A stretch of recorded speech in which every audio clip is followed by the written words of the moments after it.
Onefootflipper. Hey everybody, how's it going?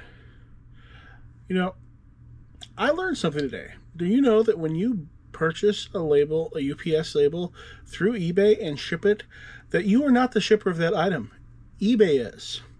And when it comes time to make an insurance claim, you cannot make an insurance claim. When you contact UPS, they let you know that eBay is the shipper of that and that eBay has to make the insurance claim. Good luck having that happen. I researched the issue a little bit, and it seems to be, yes, extremely common, and people have gone down the rabbit hole for many, many, many hours with various customer service people and resolved pretty much nothing. So in my case, it was a $100 item, a circuit board, that got delivered to a freight forwarder. How nice.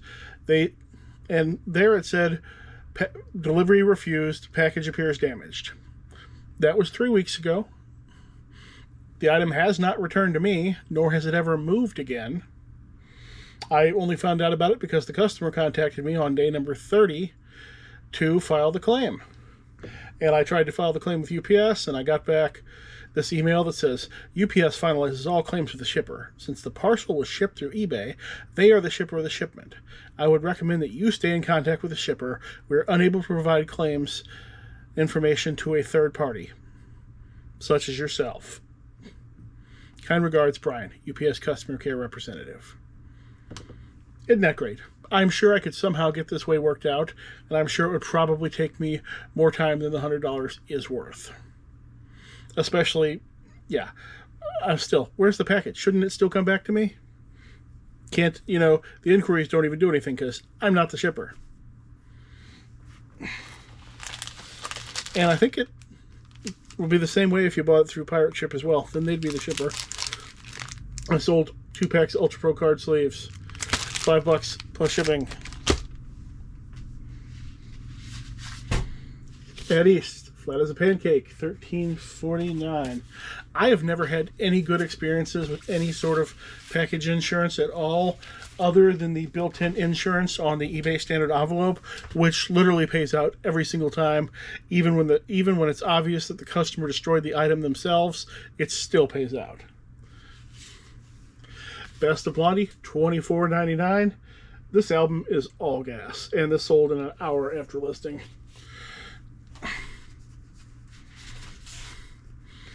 Medusa Trapeze, $22.49. Ozzy Osbourne VHS tape, $3.59. A Brown Hotel ashtray from Best Western, $5.66. I think I paid $0.25 for that. And a My Little Pony card mat, $17.99. Plus shipping, of course. Alright, we'll be back later, hopefully with some happier news than that. So the rabbit hole goes deeper on this package, apparently. When I'm looking at the tracking, it basically shows 2 packages making their way across the country separately. Everything getting 2 scans at every location, hours apart from each other. And what I think has happened, sometimes I'll wrap a package in plastic that's going to go UPS or something. I'll put the poly bag over it when I'm done. But oftentimes when I do that, I'll put a label on the inside on the box, and then I'll put another copy of the label on the poly bag, just in case the poly bag gets ripped off. And looking at this, it looks like the poly bag got ripped off the box immediately. And then both the box and the poly bag both made their way across the country separately. And then both were attempted to be delivered, and both were shot down, were refused by the ultimate end user there, which is rather interesting. I hope they don't charge me for both of those while also still not returning the item to me. That would be great. Hey, I thought I'd give you guys all a little bit of a inside view of some of the glamour that you could have in your life if you became a full-time one-legged reseller. Hear that highway traffic so close to my house? You could have that. I don't know if you can hear it, but my fake leg's trying to actively fall off. If you were a one-legged reseller, you could drive an actual Toyota van like this with only one dent in it. Now, I know what you're saying. I could never drive a van like that. What if everybody down at the business factory saw me? What would they think? Well, if you were a reseller, you'd never have to go to the business factory. Matter of fact, as a reseller, I get to do something like go to Lion's Choice roast beef with my daughter in the middle of the day. And that's where we're headed. I asked my daughter, where do you want to go to lunch today? What did she say? Lion's Choice or McDonald's. And since I've got that big reseller money going on, we're going to go to Lion's Choice. Now, back when I used to work at the business factory, I couldn't afford Lion's Choice, but now I can. So let you see how we roll here. Check engine light. On. Miles 214,000. That's right. See, I'm still working at the business factory. If I had something like this, I might get scared. I might say, oh no, what if this breaks down? I could never afford to fix it. I better go out and put down a loan on a brand new Kia right now.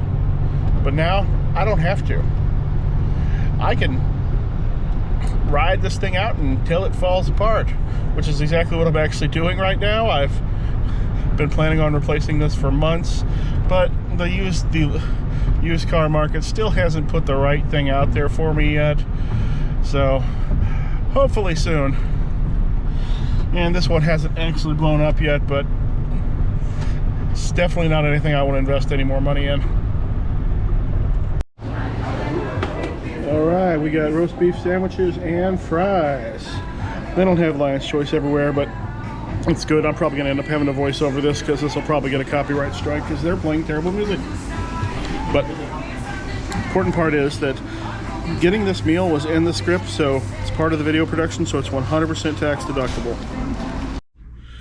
All right, one thing's for sure, if you make a video about an eBay problem, you're going to encounter that problem immediately. Made a video about being out of stock, and in 2 days. I don't know, duplicate listings or things that got lost, I don't know, but I had 2 of them in 2 days. What's not out of stock, though, I sold a lot of 3 Doctor Strange comic books for all of $3.22. Costs way more than that to ship them. I sold 6 record albums and 1 Q4 Death Pile Monster to viewer Chris. He's also Helo's World on YouTube. He bought Simple Minds, Genesis, Invisible Touch, The Outlaws, self-titled, another Genesis, self-titled, ELO, OLE, and Loverboy, Get Lucky. Loverboy is the first band I ever saw in concert, them with April Wine. And that was for a total of $65.64 plus shipping. Also sold a very boring CD for $1.99 and a book that absolutely isn't on the shelf. Let's hope that stops real quick.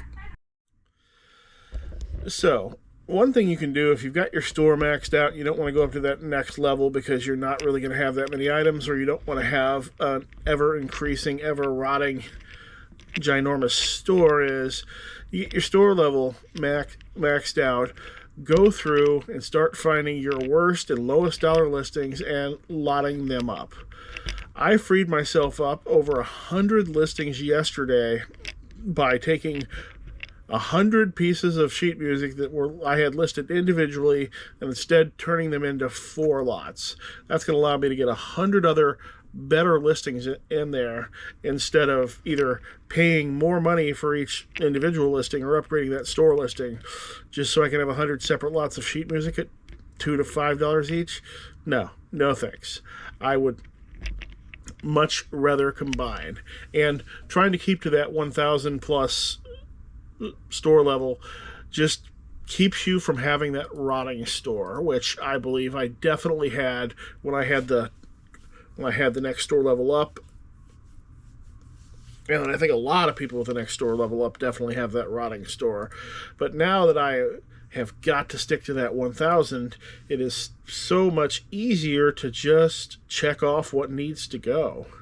Later on, after the person finally picks up this record, I'm going to go down to the basement and I'm going to throw a whole bunch more stuff away. I'm filling up a trash can every single day now with the stuff from my basement. I could fill up more, but I can't carry the trash can up, and my wife has to carry it up, and I've only got one down there, so I'm pretty much limited to one per day, or, you know, kind of getting on her nerves by having her carry too much stuff. And who wants to do that, right? You want to have a happy marriage. Unless you're not married. Maybe then you don't want a happy marriage. I don't know. All right, I'm going to just be popping all these orders up on the screen because I've got somebody coming to pick a record up in an hour, and all my orders are in the basement. I've got most of my business down in the basement, but going to the basement or coming from it is still a really big deal. And if I've got to be back up here in an hour, I'm going to find something to do up here in an hour for an hour, rather than go all the way down the stairs on my butt and climb all the way back up the stairs on my butt. It's not fun, but it's what I've got to do. I sold the Police Synchronicity, $13.49. Sold a sealed Disney VHS tape. Bed Knobs and Broomsticks, $3.84. I did only have about a quarter in each of those, or 50 cents, so I know they eventually make money, and those are like a trading card to me. It's zero listing time, zero shipping time, so it's not too bad. Same customer spent $45 on 8 packs of various card sleeves and 1 deck box. I'll just show a picture of the deck box because it's called Dark Side of Oz. The card sleeves just have Magic Gathering characters on it. Pretty boring. Now this is what I find interesting. Same customer spent $75 plus ship on 3 sets of Bachmann train trucks and wheels. Just the bottom part, you know, just the wheels and the things the wheels attached to. $75 for 3 sets. The thing is, the whole cars, some of the whole cars don't sell much more than $25 each. And apparently the wheels off of them sell just almost for just as much. So I'm considering maybe tearing some of those cars down and seeing if I can part them, because I've also successfully sold cars with nothing underneath them as well. I sold the Flying Lizards album, $10. Not too bad. All right, that's all the sales I got for now. Hey everybody, thanks for coming out. Why don't you check and make sure you're still subscribed, and next time you're in the drive-through line at Jack in the Box, when they ask what you want to order, ask if they've heard of One Foot Flipper, because I don't think they have. Otherwise, they probably wouldn't still be working at Jack in the Box. Now, would they? Thanks. Hope to see you again soon. Today we're going to open up a pack of Beavis and Butthead trading cards. 1994 first edition. And we actually have Beavis on hand to help with the opening.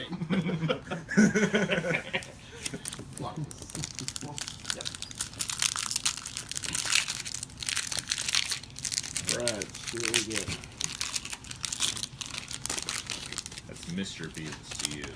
Beavis, can you read this packaging and see if there's any hollow foils or any special edition cards we might get? These better are not role models and not even human. Of course, the role models. Doesn't say anything about the ratios or free. Okay. All right, so we're probably not looking at any premium cards. All right, looks like we got Butthead with a killer shark tattoo. The shark kicks the most ass of all the birds of the sea. So, like, usually when you have a shark tattoo, that means you kick ass. It's a good impression there, Butthead. No problem. Science. Okay. Free to that. Black bag. Yep. No. If you pour salt on a snail, a lot of scientific stuff happens. Be all that you can be. Fort Dix, is that anywhere near Fort Nuts? Hasselhoff is dead. Chemicals are cool. Yep. Gift idea, slugs and salt, because you And a card set of probably only 60 cards. You should probably do more than one slug and salt joke, right? 4, 7. Ooh. Swirly thing alert. Stuart's this kid from our school who gets like pay-per-view, and that's why we let him think we're his friends, so we can go over and watch Death Truck on pay-per-view. He's got like these sick ideas of having fun. He likes to play stuff like games and crap, but we try to be polite or whatever and ignore all that. And he's like got food too. What a weird place. Okay, that's it. That's the Beavis and Butthead trading card. Say goodbye, Beavis. Bye.